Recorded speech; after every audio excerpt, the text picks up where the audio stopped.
మరి ఈ దినము గుడ్ ఫ్రైడే, మంచి శుక్రవారము. మంచి శుక్రవారము అని ఈ దినాన మనం చేరువచ్చి ఉన్నాం. ఎందుకు ఈ దినాన మంచి శుక్రవారం అని చెప్పబడుచున్నది? ప్రభుని ఆరాధించక మునుపు మరి ఒక వాక్య భాగాన్ని మనం చదువుకుందాం.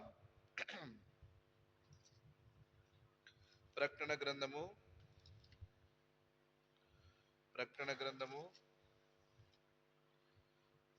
11వ అధ్యాయము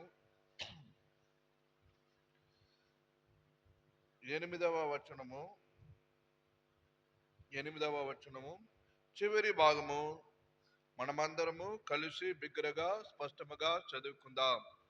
ప్రకటన గ్రంథము 11వ అధ్యాయము 8వ వచనము మనమందరము కలిసి బిగ్గరగా స్పష్టముగా చదువుకుందాం.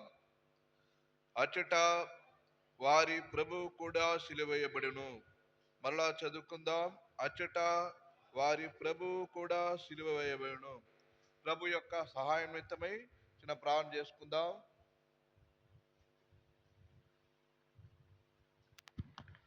మహాప్రేమ కలిగిన మా పరలోకపు తండ్రి, పరిశుద్ధమైన మా దేవ, సర్వశక్తిమంతుడా, వాక్యమయున్న దేవ, ప్రేమయ్యున్న దేవ, ప్రేమా స్వరూపైన దేవ, ఆశ్చర్యంలో దాగి ఉన్న దేవ, ఆది అంతమైన మా దేవ, నిన్న నేడు ఒకటే రీతిగా మా దేవ, ఈ యొక్క గుడ్ ఫ్రైడే సందర్భంగా రాయచోటి ప్రాంతంలో నూతన యెరూషలేం ప్రార్థనా మందిరంలో ఇలాగూ ప్రభా చిన్న శైశముగా నీ ప్రజలను సమకూర్చి రక్షించి దేవా ఇక్కడ మరి నిన్ను ఆరాధించే సమూహంగా మీరు ఏర్పరచుకున్నదలకే హృదయమానుసతిస్తూ ఆరాధిస్తూ వస్తున్నాను.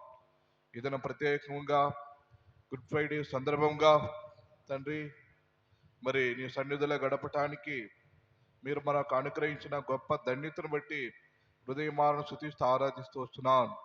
నిజముగా ఆ కల్వరి శిలువలో మీరు పొందిన శ్రమలు, ఆ మరణమును మేము జ్ఞాపం చేసుకుంటే అది మా జీవితంలో ఎంత ఆశీర్వాదకరము, అది ఎంత మేలుకరము.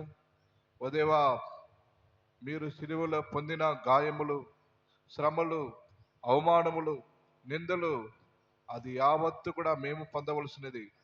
ప్రభా, మమ్మల్ని ప్రేమించిన కారణం చేత ప్రభా శిలువ శిక్షను, మా మీద పడవలసిన శిక్షను మీరు భరించి మీ ప్రేమను మా హృదయాల్లో కుమ్మరిస్తూ వచ్చినారు. ప్రభా, మీ ప్రేమను ఎంతగా ధ్యానించినా, ఎన్నిసార్లు స్మరించినా ప్రభా మేము రుణస్థులమే. సమయములో ఉదయవా చదవైన వాక్య భాగమును విరిచి పంచిపెట్టము.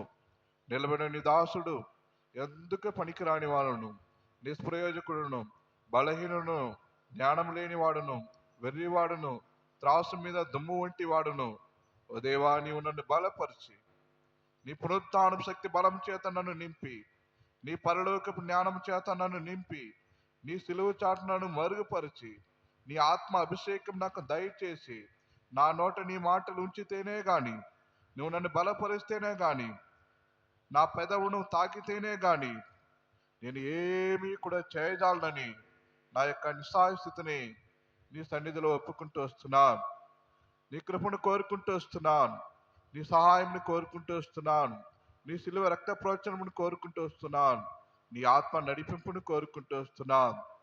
దేవా, నిర్గమకాండం 4:12 ప్రకారం, యేసయ్య 51:16 ప్రకారము, ఇర్మీయా 1 అధ్యాయం 8 వచనం ప్రకారము, లూకా 12 అధ్యాయం 12 వచనం ప్రకారం నీ మీద ఆధారపడుతూ వస్తున్నాం.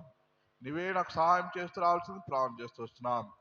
సమయంలో దేవా, నీ ప్రజలుగా నిన్ను ఆరాధించినట్లు పరలోకం నుండి నీ మాటలు మాకు అనుగ్రహిస్తూ రావాల్సిందిగా ప్రార్థన చేస్తూ వస్తున్నాం. నీ మెల్లని స్వరమును మాకు వినిపింపజేస్తూ రావాల్సిందిగా ప్రార్థన చేస్తున్నాం.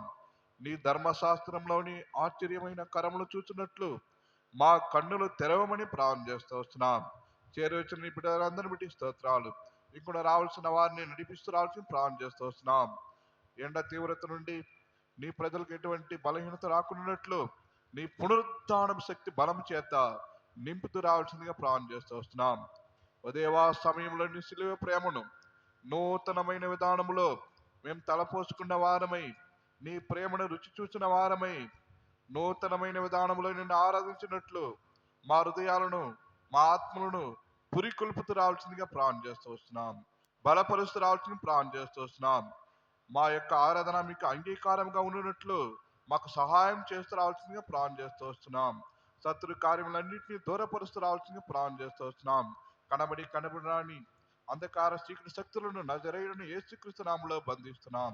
వారు కన్నులెత్తి చూడగా యేసు తప్ప ఎవరు కనబడలేదన్నట్లుగా నిన్నే చూడగలిగినట్లు, నీ ప్రేమనే చూడగలిగినట్లు, నీ స్వరమునే వినగలిగినట్లు సహాయం చేస్తూ రావాల్సిందిగా ప్రార్థన చేస్తూ వస్తున్నాం.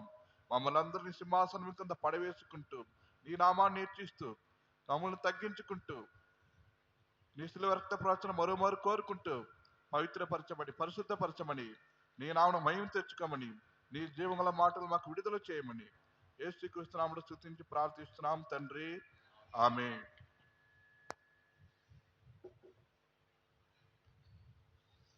ప్రియమైన వారలారా, సమయంలో ప్రకటన గ్రంథము 1వ అధ్యాయం 8వ వచనము చివరి భాగంలో ఒక మాటను మనం చదువుకుంటూ వచ్చినాం.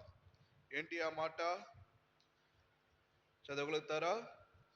అచ్చట వారి ప్రభువు కూడా సిలువ వేయబడును.